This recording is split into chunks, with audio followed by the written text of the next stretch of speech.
What's good, boys, and welcome back to my channel. Today we have a very special episode because this is actually going to be the first icon review of the year, and it is going to be on the mid version of Xavi. What a legend he was for Barcelona and for Spain. But before we get into that, make sure you like the video, you comment down below any other reviews you guys want to see, and you subscribe if you're new around here. You guys have been giving me so much good feedback lately. Let's just get straight into this. All right, we got 77 pace on his card, 74 shot, 93 passing, 92 dribbling, and some decent defending and physical stats.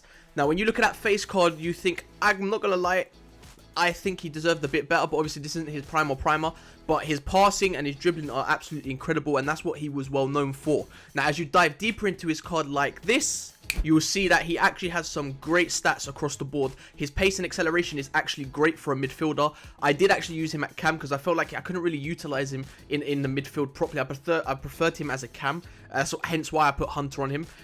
He has brilliant attacking position. He knew where to be all the time. His shooting isn't crazy, but he did score some great goals for me, especially in and around the box, because that Hunter did boost those stats, as you can see there, obviously giving him great pace as well. But when you look at those passing and dribbling stats, he is one of the best players in the game when it comes to that. His agility, his balance, his reactions, there's greens across the board. I mean, 97 vision, and this guy's passing was incredible. His passing range, long passing, short passing, the amount of assists he managed to pick up for me, he was an absolutely incredible card, and I'm thoroughly going to enjoy him this year. As you can see there by his goal and assist record as well, he did manage to get involved in the gameplay quite a lot. Now, what we're going to do is we're going to get into some gameplay. I'll talk over the gameplay, show you guys what he can actually do in game, and then we'll come back to it at the end, talk about the pros and cons of this card, and whether or not he is worth the 802,000 coins that we did pay for him. Let's get into the gameplay. Right, boys, as we move into this gameplay, I'm going to talk you through some of the good things and bad things Xavi does. As you can see there, his delivery from corners is exceptional, obviously because he has such a high passing stat. I just about missed the corner there, but he is in position after just recovering from the corner to pick up the goal there after the guy decided to pass it out. Passing out from the back this year is very dangerous. It's very, very challenging. I'm not going to lie, I've made a few mistakes myself. You can see here, but what I loved about this card is Xavi made the fluidity of the play so much better. He made defense to attack so much easier.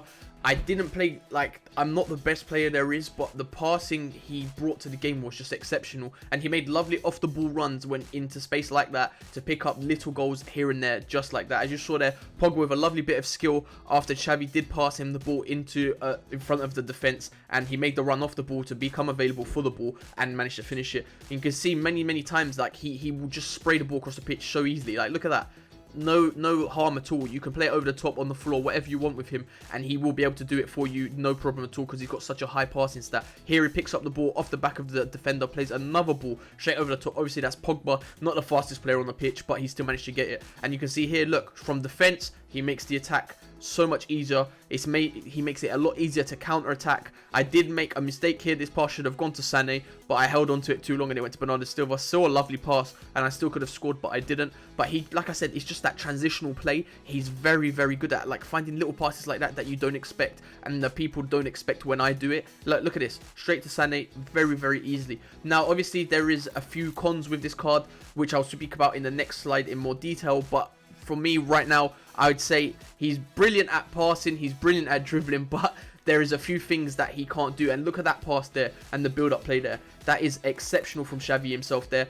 Unbelievable. But like I said, there's a few things he can't do. He hasn't got fantastic strength. He's not a great defender in the mid, but like I said, he's used to having defensive midfielders. He's more of the person that gets the attack going rather than the defense. He doesn't usually have to worry about that when he used to play. But you can see here, lovely build-up play again. Xavi coming to a position to play a ball over the top, which is a brilliant pass, but unable to finish that time. Inaki Williams. Here again, look, just one touch, turn, in, goal.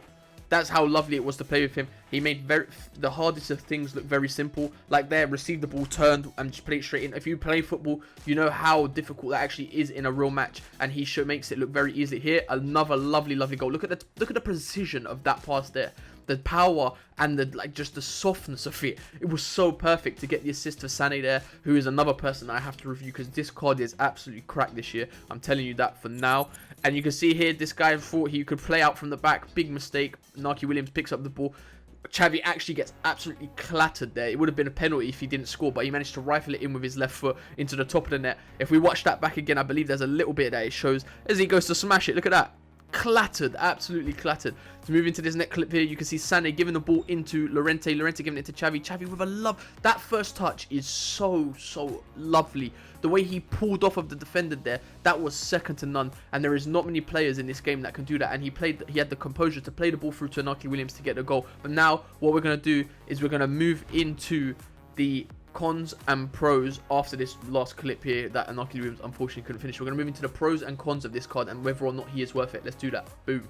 Right, boys, now after that gameplay, it's time to move into the pros and cons of this Xavi card. Now, there was many good things about this card, but there was also quite a few bad things that I believe that EA got wrong, and I don't really feel like it done him justice, and especially like in game it didn't really feel that great. But obviously we'll do the pros first and we'll talk through, and in the end I'll tell you guys whether or not I believe he is worth it. So we've got his pros as good finishing. You saw from the clips there, when he was in the box, he was able to finish first time, finesses, any kind of finish you've got, he will finish. And I feel like the finishing this year is very good. It's quite easy to score. So even though he only had 70 finishing, once I put the hunter on him, he did go up to 80 finishing, which made a big difference because in the box he would finish any time that I had the chance to. Obviously he had an incredible passing range because it is Xavi. He was always like that as a player. His passing was impeccable. Him and Iniesta used to have incredible passing, whether it's long range, short range, and you saw from the gameplay the amount of assists and the amount of like amazing passes he was able to spray around the pitch.